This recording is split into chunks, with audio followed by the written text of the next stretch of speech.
I arrested Michael Seth Peralt yesterday afternoon around 6 p.m. And he's here in the jail charged with the murder of his wife. And I will entertain questions from all of you, as I normally do. We're not going to talk about evidence other than a general sense now. So this is Mr. Wright Barksdale. He is the assistant district attorney that handles Putnam and Hancock counties for the Okmulgee Judicial Circuit, which is 8 counties, the biggest one in the state. And Putnam is in the center of it, of course. So, Sheriff, do you have a murder weapon? Yes, we do. It was a pistol, 380 pistol. I don't mind telling you that. And was she shot just once? One time in the head, yes, ma'am. Was there anybody else in the house at the time? No, ma'am. It was just the victim and her husband. There's nothing to indicate anyone else was there. He does have a small child, but the child was in school. So, Sheriff, tell us about, I guess it was a domestic violence case against him a few days prior? Yes, ma'am. Last Thursday, my deputies responded to a call at the residence. His wife had called about an incident and reported an incident of battery. He was arrested at that time. He was charged with simple battery and cruelty to the children in the 3rd degree, both of those being misdemeanors. The child, there was no actual assault upon the child. The child was simply present when the assault upon the wife took place. He has custody of his 8-year-old daughter, who is not the child of Amanda Peralt, the deceased. She was a stepmother. He was obviously booked into our jail and was released the following day on a $1,500 bond. But allowed to go back into the home? Yes, he was. I was personally at that hearing. The chief magistrate, Dorothy Adams, very specifically was interested in putting a condition of bond that he not have contact with his wife. However, she was here at that bond hearing, and she asserted to the court that he had no place to go and it was okay for him to come back home. I want to be very clear about that. I spoke to her about that personally, and then I spoke to her again about that after the bond hearing when he was not present, and she reiterated it was okay for him to come back to the residence. So with that, are we to assume she didn't fear for her life? You can make that assumption.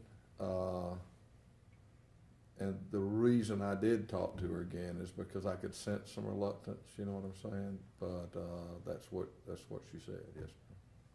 Can you say where he was taken into custody last night?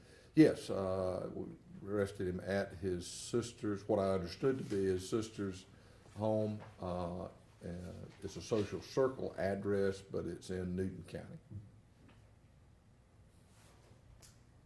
And was the child present then? No, ma'am.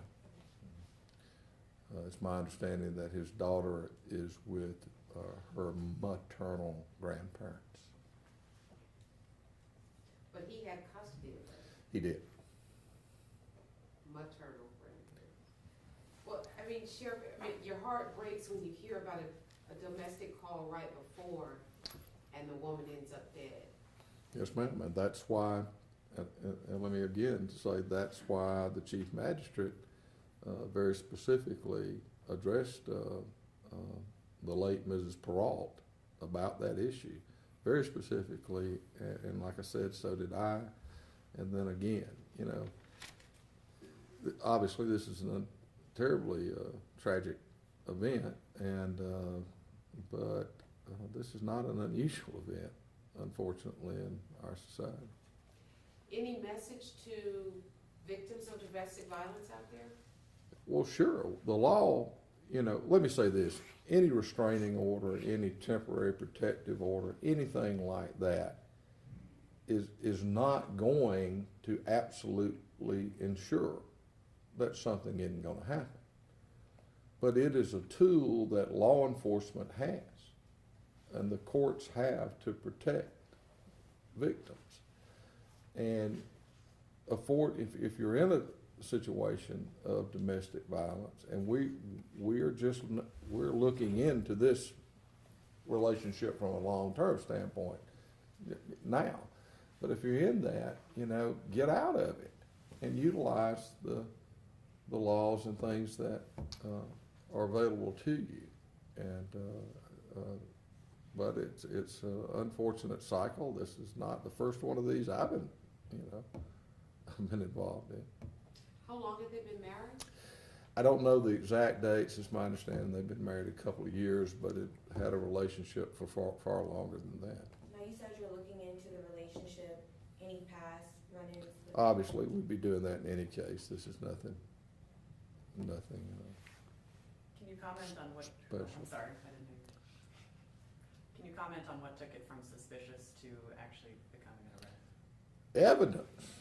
But Which is what takes all cases from investigation to arrest and prosecution. Evidence. If you don't have it, you don't make it.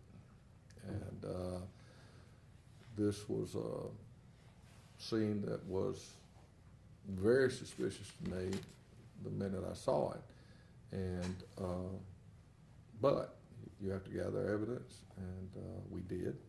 And I discussed we met with the district attorney and Mr. Barksdale and the district attorney, Steve Bradley, and we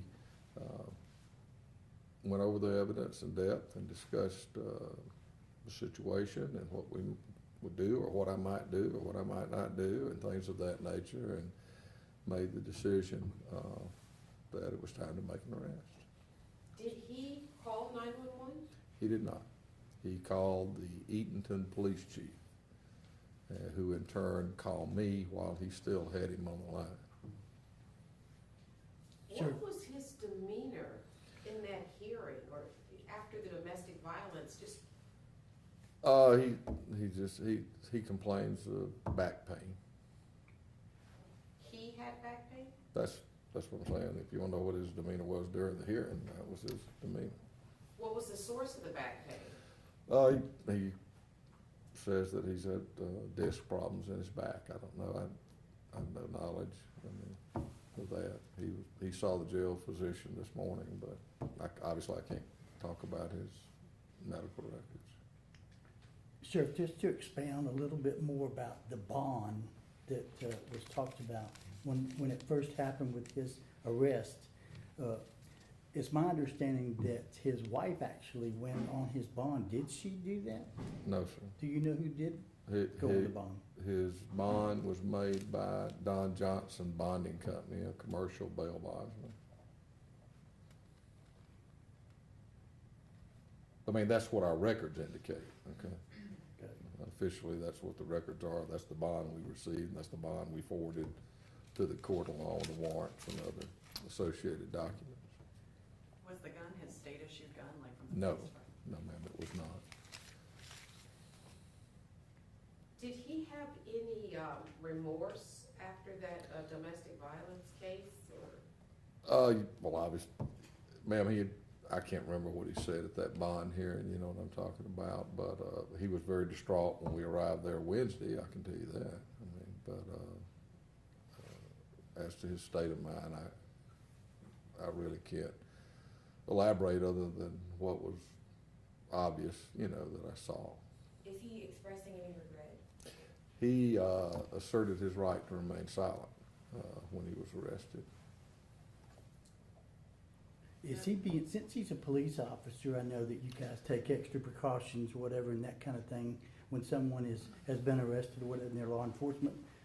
What are you doing in the way of safeguarding him between now and the time that he's either released on bond or that he has to stay here until the time of his trial? It's typical practice because of that they are routinely held in another jail facility where they're not known, and that will be the case for security. The law provides that I can hold prisoners in other jails for security reasons, and that's a security reason, and he will be held in another facility that I simply won't disclose. But he's here right now. Unless he's left in the, he could have left in the, I've given instructions to transport him to another jail, and I don't know if that's been carried out yet or not. If it has, it's happened in the last 30 minutes. Is there any evidence that he might have taken a life insurance policy out on her recently? I've heard rumors of such from the news media, and if any of y'all know about that, I appreciate y'all telling me. It would save me a lot of trouble, but it's I've only heard rumors of that. This case, like all cases, y'all, you make a case, you make an arrest. Your standard for making an arrest is probable cause, and obviously I think we have more than probable cause, but like any other case, now we made an arrest, and then there are many, many more things that we're going to do to get ready for a trial, and and those things will be thoroughly looked at and thoroughly sifted through, and if there is such a thing, obviously we're going to be interested in it, but I do not know that as a fact at present. Mr. Barksdale, do you have the next grand jury meets here in Putnam County next month? That's correct. Do you plan to proceed with taking this case possibly to grand jurors at that time? We hope that that will be the case. However, we're going to do our due diligence and work with law enforcement to make sure that we have a thorough review of the case. And obviously, I'll be speaking with Stephen Bradley, the district attorney, which we've been in constant communication with one another, and the sheriff. But we'd like to think that we'd be able to get that off the ground by March. This probably sounds like an obvious question, but did they concede they were having marital problems? Well, I think it's obvious from the arrest last Thursday that that was the case. I did not know this. I realize this is a small town, but I had never met him until we arrested him.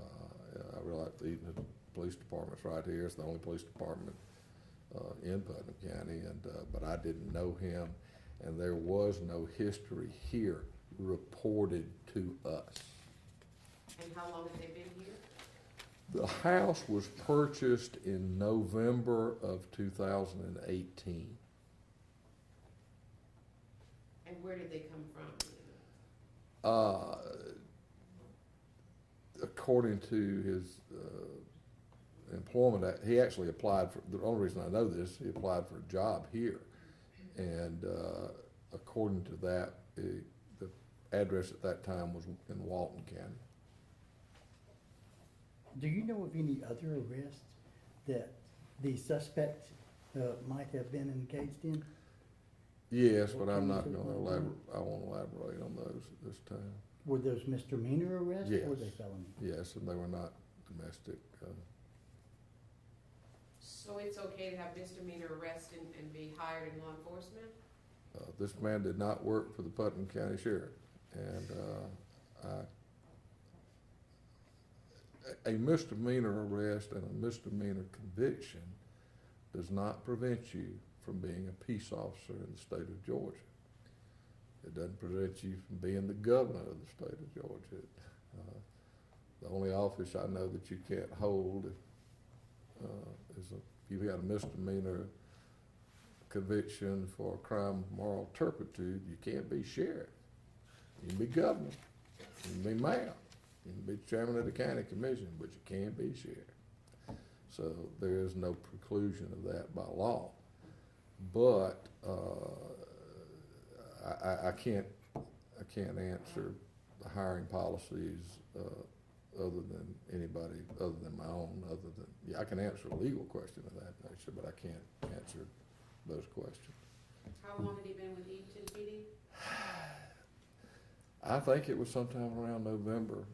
Obviously, I've talked to them, and I want to say they said 14 months or 18 months or something like that. How much time might have elapsed, Sheriff, in the course of your investigation? Did you learn from the time that the victim shot herself to the time that the suspect may have made that phone call to the police chief, Kent Lawrence? First of all, Mr. Hobbs, we don't believe that the victim shot herself, okay? and the evidence is contrary to that. But there's no way to tell that. We know where they were at 10:15 that morning for a fact, and so we're talking about a 3-hour, window there. But you got to understand that window of time, the body doesn't do anything, that you can tell is, about death. So you're saying he made the call to his boss around 1:15? No, ma'am, it was one, if I remember correctly, it was either 1:35 or 1:36. Obviously, we know the exact time. And Chief Lawrence, in turn, he didn't hang up the phone. He actually got another phone and called me. And so where were they spotted at 10:15? They were at a convenience store right here in the county. But I mean, that's just in the course of our investigation where we're trying to determine a timeline. So between 10:15 and 1:35, has he been spotted on any other surveillance cameras around town? Not that we know of yet. This investigation, I gather, is still ongoing. Yeah, like I said, yes, we got a lot to do, and we always do. People don't understand just because you make an arrest, you don't, you can't get your biscuit and go home. There's stuff you have to do and to get ready for trial, and that goes on, y'all, often up until the day of trial, and sometimes right in the middle of the trial, you are still running around because you find out things constantly. You're seeking things, but even when you kind of think you've got everything, got all your ingredients and got it in the pan, slid it in the stove, sooner or later, inevitably something always pops up that you, I've had that happen, and I can't tell you how many trials that something that you didn't know just suddenly comes forward. That's crucial. So The that crime can scene happen. has now been released to family members. I released the keys to the home to his attorney. I don't know, around 9:30 this morning. Who is his attorney? Bethany. I apologize. I'll give you that name. I'm sorry, I can't remember how to. Lavigno. Bethany Lavigno. Was he working the day of his arrest? Oh, no, ma'am. Okay. Like, what was his schedule? You mean yesterday? Yeah. What No, was his no, it's my understanding from the police department, he was placed on administrative leave. And you can ask them, the chief of police was out here this morning, to my understanding, to serve him with a termination notice, but I didn't look at it. I think that's an assumption on my part. You might check with them about that. But no, he was not working obviously he was not working yesterday, and he was not working the day he was, last Thursday when he was arrested either. Okay. So was he placed on administrative leave after that Thursday arrest? Yes, or after ma'am. the Monday? Okay. The Thursday arrest is, as I understand it, that's my understanding. I never looked at that. That was none of my business what they did. Do you know if he was married prior to this marriage? No, ma'am, I don't. Okay. I know he had a child prior to this marriage, Yeah. but I don't know if he was married. When police arrived on scene, was there any other evidence of a struggle inside the house, or can you not comment? I'm not gonna comment about what we saw inside, y'all. It's just it'll cause us problems down the road that we don't need.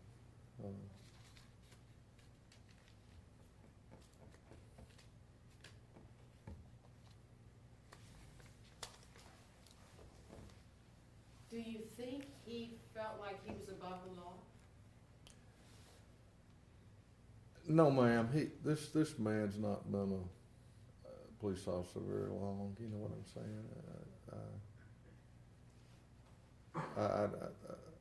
I don't know what he thought. You know what I mean? I really don't. you know, contrary to what people think, I don't know any. I've known some sheriffs, police chiefs that thought they were above the law, but I don't think that's the attitude of, you know, our law enforcement world, police world. These guys and girls, for the vast part, are doing a tremendous service, and they don't have thoughts like that. And but I can't. Obviously, if he thought that, he made a big mistake, didn't he? I mean, looks like he'd have got the picture on that last Thursday.